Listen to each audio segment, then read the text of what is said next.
Hello good morning friends. வாங்க இன்றைக்கி நம்ம எம்வி விலாக்ஸ் ஆஃப் மலர்விழி சேனலில் பார்க்க போகிறது சூப்பரான ஒரு ஹெல்த்தியான பிரேக்ஃபாஸ்ட்டாகவும் எடுத்துக்கலாம், லஞ்சுக்கும் எடுத்துக்கலாம், ஈவன் குழந்தைங்களுக்கு லஞ்ச் பாக்ஸுக்கும் கொடுத்து அனுப்பலாங்க. அவ்வளோ ஒரு ஹெல்த்தியானது. மார்னிங்கே ஒரு ப்ரோட்டீன் சத்து உள்ளதுங்க. கொண்டக்கடலை சாதம் தாங்க. இந்த கொண்டக்கடலை சாதம் நான் எப்படி செய்கிறேன்னு சொல்லி என்னோடய ஸ்டைலில் காமிக்கிறேன் பாருங்களேன்.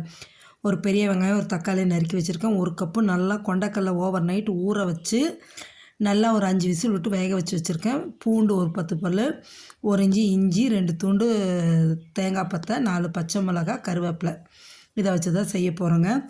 வானலை வச்சு ஒரு 2 ஸ்பூன் எண்ணெய் ஊற்றியாச்சுங்க. எண்ணெய் ஊற்றிட்டு இதுக்கு பெருஞ்சீரகம் போட்டு தாளிக்கிறோங்க. பெருஞ்சீரகம் போட்டு நல்லா பொரிஞ்சு வந்ததும் கருவேப்பிலையை போட்டு நல்லா ஃப்ரெஷ்ஷான கருவேப்பிலை 2 கொத்து போட்டுக்கலாங்க. அந்த ஸ்மெல்லே நல்லாயிருக்கும். போட்டுட்டு நம்ம வெங்காயம், பச்சை மிளகா 4 நறுக்கி வச்சுருக்கோம் இல்லைங்களா, அதையும் சேர்த்து போட்டுடுங்க.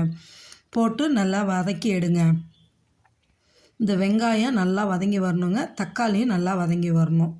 ஒரு தக்காளி நறுக்கி வச்சுருக்கிறதையும் போட்டு நல்லா வதக்கி எடுத்துருங்க. இதுக்கிடையில் நம்ம ஒரு 10 பூண்டு பல், ஒரு துண்டு இஞ்சி, 2 துண்டு தேங்காய் வச்சுருக்கோம் இல்லைங்க, அதை மிக்ஸி ஜாரில் நல்லா அரைச்சி எடுத்துருவோங்க.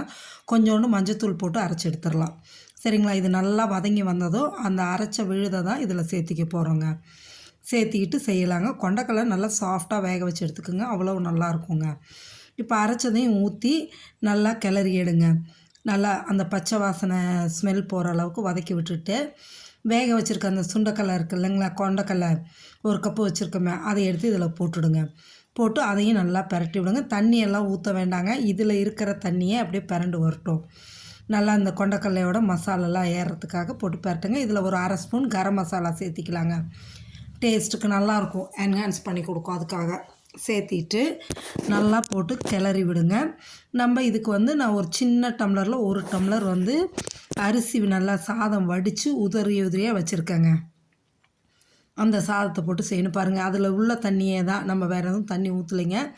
இந்த பச்சை ஸ்மெல் போகிற அளவுக்கு தேங்காய் அந்த இதெல்லாம் இருக்குது இல்லைங்களா, அதோட பச்சை ஸ்மெல் போகிற அளவுக்கு வதக்கி விட்டால் போதுங்க. இப்போ நம்ம வடித்து உதிரியாக வச்சுருக்கோம் இல்லைங்களா சாதம் 1 டம்ளருக்கு, அதை எடுத்து இதில் போட்டுட்டு நல்லா கிளறி எடுத்துருங்க.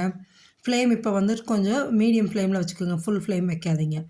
மீடியம் ஃப்ளேமில் வச்சு பொறுமையாக கிளறுங்க. தேவையான அளவு உப்பு இதுக்கு போட்டுக்கலாங்க. போட்டு நல்லா அழகாக கிளறி எடுங்க. சூப்பரான கொண்டக்கடலை சாதம்.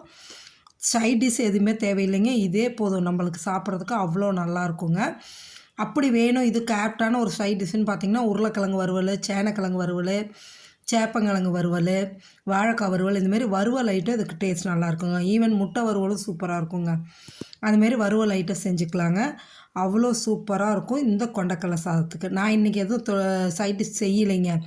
சிப்ஸ் இருக்குது, அது மட்டும் போதும். என் பொண்ணு லஞ்ச் பாக்ஸுக்கு எடுத்துக்கிறதுக்கு தான்.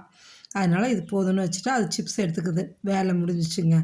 நீங்களும் இதே மாதிரி கொண்டக்கடலை சாதம் செஞ்சு சாப்பிட்டு பார்த்துட்டு எப்படி இருக்குன்னு கமெண்ட் செக்ஷனில் சொல்லுங்கள். மறக்காமல் லைக் பண்ணுங்கள், ஷேர் பண்ணுங்கள், சப்ஸ்கிரைப் பண்ணுங்கள். நல்ல ஒரு ப்ரோட்டீன் சத்துள்ளது. நீங்களும் செஞ்சு சாப்பிட்டு பார்த்துட்டு சொல்லுங்கள். Okay, thank you viewers.